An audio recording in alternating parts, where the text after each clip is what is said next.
On a random Friday in September, the leader of the free world woke up and chose chaos.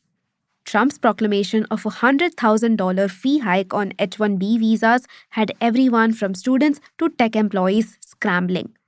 Because the golden ticket that let Indian engineers work at the mecca of all things IT in California instead of Bangalore was suddenly gone. But, and this may come as a surprise, a different set of workers in India are feeling oddly optimistic.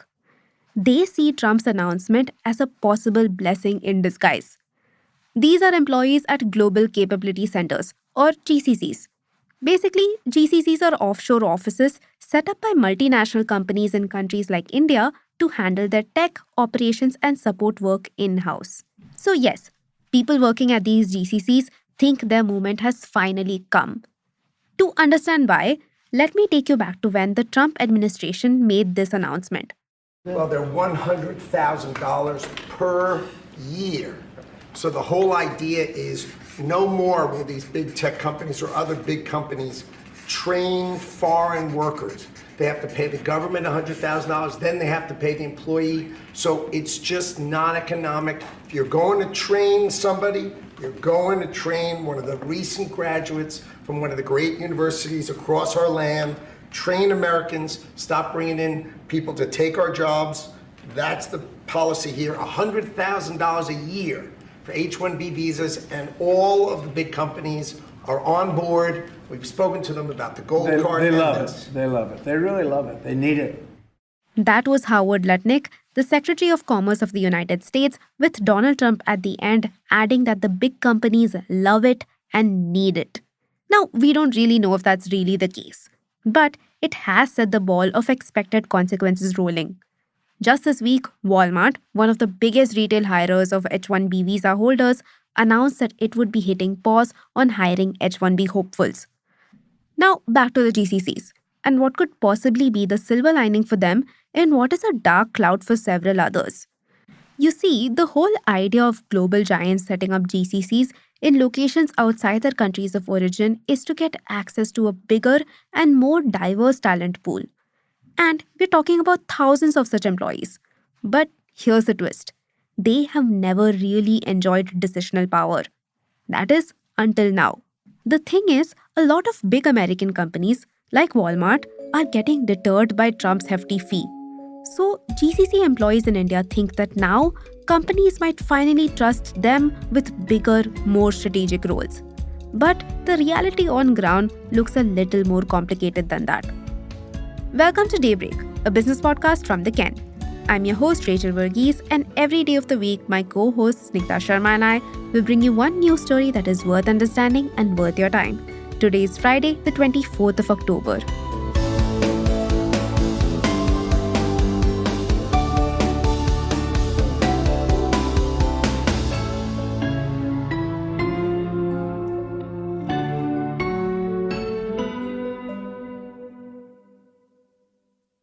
Let me paint a picture for you.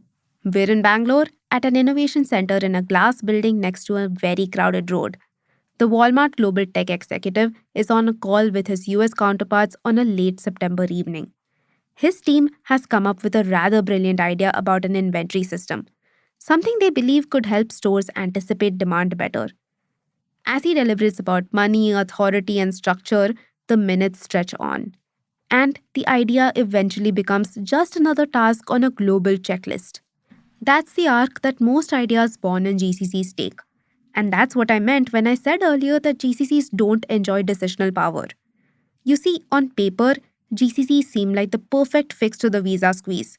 India has more than 1,700 of them, and most are in Bangalore. Nearly 2/3 of Fortune Global 30 companies and more than 170 Fortune 500 companies have GCCs here. And over the decades, these centers have evolved from back offices to product engineering and innovation hubs. Some have even produced global leaders like Suresh Kumar, Walmart's CTO, and Ankur Mittal, who's the CTO of Lowe's India. But for every success story, there are dozens where the hierarchy hasn't shifted at all. Only a handful of Indian GCCs have true CXO-level decision makers, and senior employees are starting to wonder, Is it the lack of decision making power that keeps them from moving beyond just execution? Like Suresh, a former GCC employee, said, even if Indian GCCs are being asked to lead, they are not yet trusted to decide. You see, a typical center now has 3 times as many vice presidents per capita as its global peers.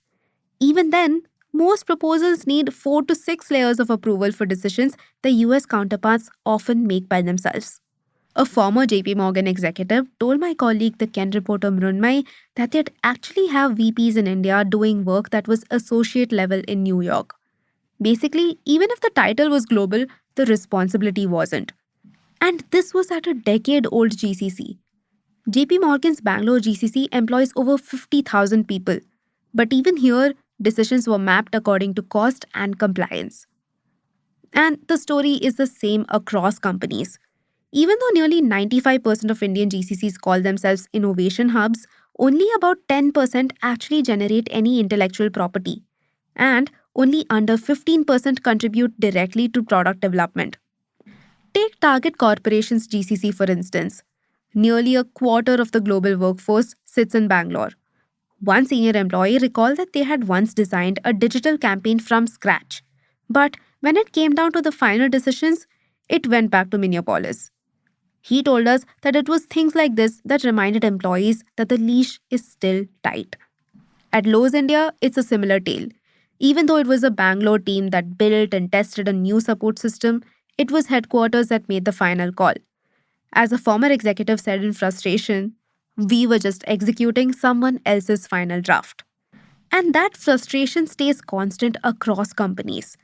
This tension between ambitious innovation mandates and constraining authority is why innovation as a term itself is quite slippery in GCCs. Basically, whatever innovation does happen is severely slowed by the process of gaining approvals. Still, everyone wants to claim that innovation tag. As Gaurav Parab, a principal research analyst at Nelson Hall, put it, if you don't say you're innovative, why would anyone bring their business to you? So, the H-1B visa hike should have been the turning point for GCC leaders getting more say. But that hope seems to be fizzling out. More on this in the next segment.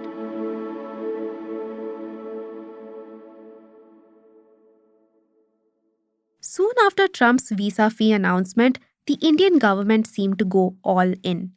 In fact, some reports show that the IT ministry had begun talks with NASSCOM and major IT firms.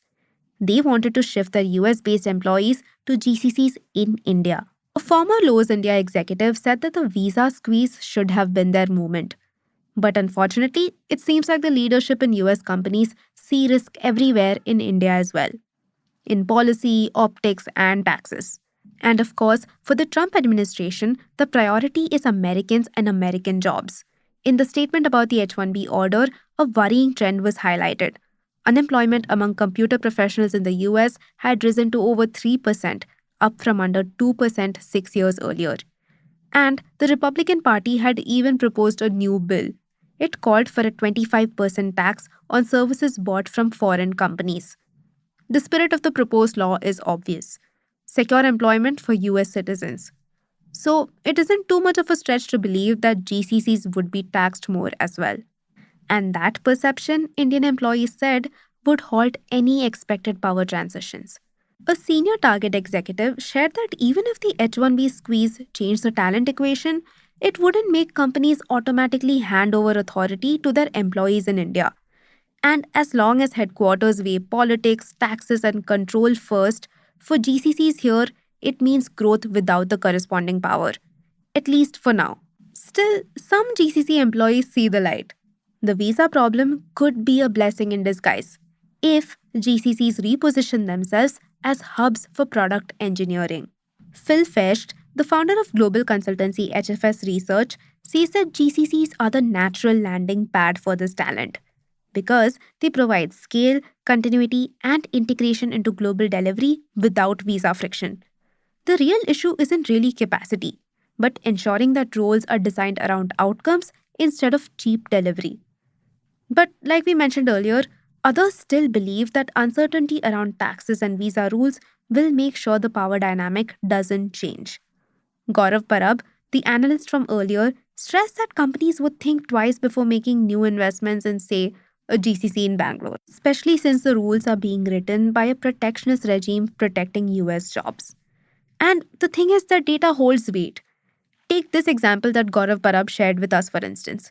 He said that a US based company makes 10,000 jobs in the US redundant when it replaces them with H-1B hires or GCCs. So you can see why there's definitely a lot of support for these new policies, even if some of them may not be legally sound. For example, on 3rd October, a coalition of unions and employers legally challenged Trump's decision to hike visa fees. So, as of now, one thing remains clear: the visa fee hike may have redrawn the immigration map. But for the most part, the GCC compass still points west.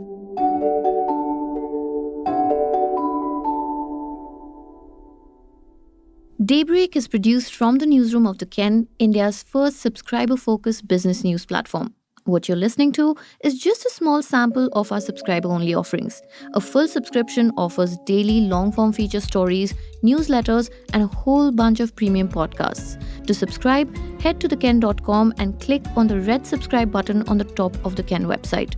Today's episode was hosted and produced by my colleague Rachel Varghese and edited by Rajiv Sien.